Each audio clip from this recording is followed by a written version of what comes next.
This will provide you with a propaganda victory. How? The part-time Muslims in Sydney will now have to answer. You say this government is good. You say this system is good. You say there is no need for us to part from it. Now give us an answer. We never pose a threat to anyone at all. We're small, we're not big. We're far away. And yet they came against us. Is this not wickedness? So in the process of doing that, they will hand us a propaganda victory. If we are allowed to retreat, what we do, we go find another place. You know the experience of squatters? Squatting? You move them from one place to go somewhere else. Squatting. So this is a Muslim village. And if in a particular territory there is no space, nowhere at all where a Muslim can live as a Muslim, still you're not allowed to throw in the towel and join them and become part of the melting pot. Why? Because when the angels are taking you into the hellfire, the angels are going to pause. Surah An-Nisa. And the angels are going to ask, Fima kuntum. What happened? How did you end up in this mess? That we're taking you into the hellfire. And then you're going to reply with, we had no alternative. There was nowhere to go. Kunna mustada'afina fil ard. Guess what the angels reply and say? Alam takun ardullahi wasi'a fatuhajiru fiha. Was Allah's earth not wide that you could have packed your suitcase and go search somewhere on Allah's earth where you could remain faithful to Allah? This is going to separate the men from the boys. Yes.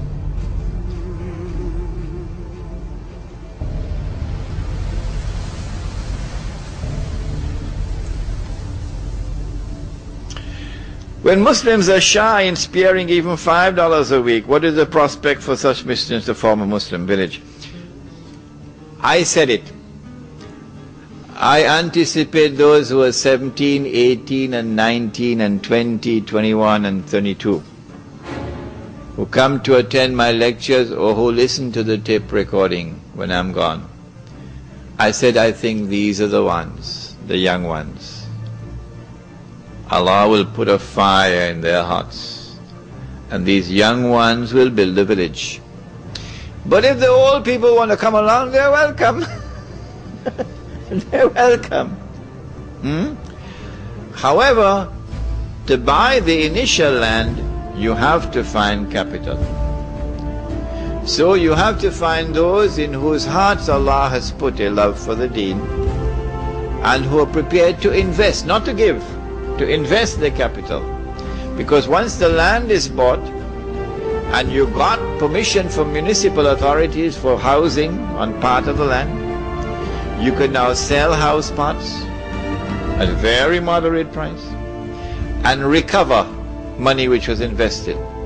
You're going to be selling farmlands in plots and recover money which was invested.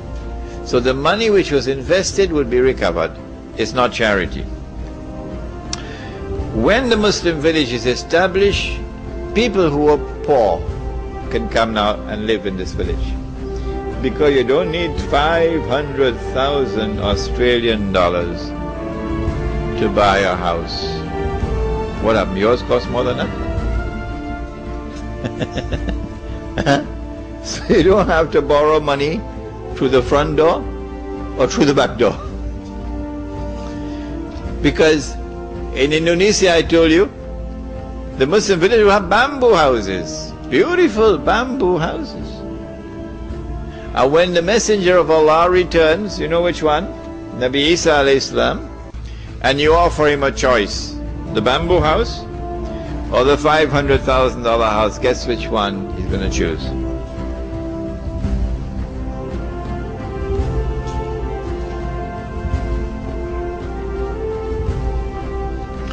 Brother, you are talking about a Muslim villa.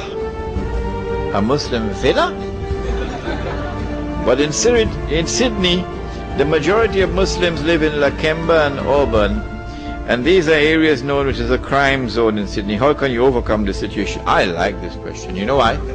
Because in the Muslim village, you can sleep with your windows open. Every single house I went to in South Africa had a big sign, yellow, red, armed response. Every single house. They had electrical wires, electrically wired. So if you touch that wire, you're going on holiday.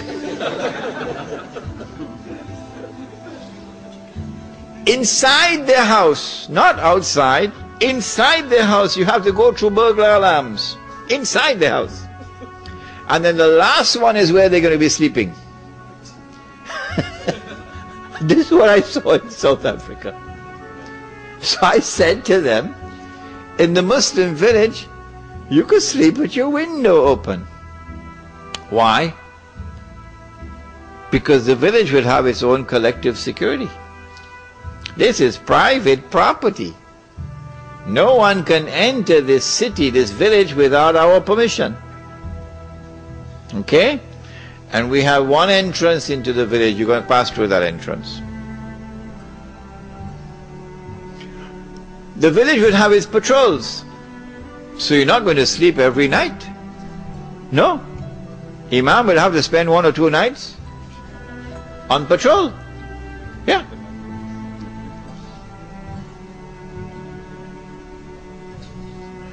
And so the collective security of the village, number one. Number two, the village does not have BMWs. It is when you have wealth and you display the wealth that people come after you. But when you live in a bamboo house, who's going to come after you? And so you'll have much more security. You drink alcohol in our village, we're going to beat you. Yeah. You're a Muslim and you drink alcohol in our village, we're going to beat you. Take all your shoes, take your shirt and wrap it up and beat him, because it's going to be a public disgrace for him. Drugs, we're going to solve that problem in the village, inshallah. Now, I am not going to build a village. You have to build a village. What I've done is to plant the idea in your mind. And I'm sure some of you are going to come up with better ideas than I can think of at the moment in respect of the village. Does the Amir of the Muslim village have the knowledge to be a mujtahid? Is that a prerequisite? A mujtahid is one who engages in ijtihad. When ijtihad takes place, whoever it is who performs the ijtihad, and now even the President of the United States, even the President of the United States is engaged in ijtihad, and the government of Australia and the government of Singapore, yeah, engage in ijtihad because they're giving us new versions of Islam. And they're telling us this is the right Islam. It is when the ijtihad takes place that you now have to examine that ijtihad. And it must gain ijma' of the learned before that ijtihad can be accepted as part of our law. Last question. The talk was very good, but why say that there are no sects in the village? For when you mentioned the Sufis and the Salafis, what happened to the Muslims and the Ahl Sunnah wal Jama'ah? In the Muslim village, we do not want anyone to identify himself as Sufi. We say keep that in your private life.